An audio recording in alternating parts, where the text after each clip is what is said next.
ونصلي ونسلم على رسوله الكريم أما بعد فأعوذ بالله من الشيطان الرجيم بسم اللہ الرحمن الرحیم۔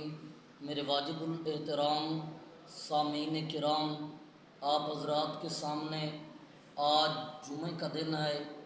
ہم آپ حضرات کے سامنے ایک اہم حدیث سنانے چلے ہیں۔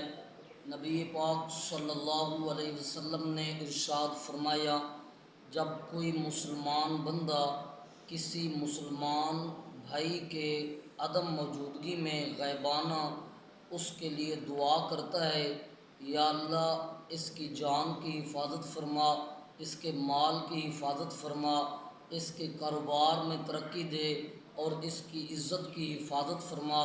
جب یہ دعا مانگتا ہے کوئی مسلمان بندہ کسی مسلمان کی عدم موجودگی میں غیبانہ، تو اللہ رب العزت فرشتوں کو حکم فرماتے ہیں اس بندے کی دعا پر آمین کہو اور اس کو یہ تحفہ دے دو کہ جو دعا آپ کسی اور کے لیے مانگ رہے ہو اللہ تعالیٰ آپ کو بھی وہ چیزیں نصیب فرمائیں گے۔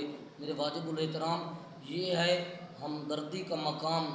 جب بندہ کسی مسلمان کے ساتھ خیر خواہی کا جذبہ رکھتا ہے، اس کی عدم موجودگی میں اس کی پیٹھ کے پیچھے اس کی خیر خواہی کرتا ہے، تو اللہ رب العزت کی ذات عالیہ بھی فرشتوں کو بھی کہتے ہیں کہ اس کی دعا پر آمین کہنا شروع کر دو۔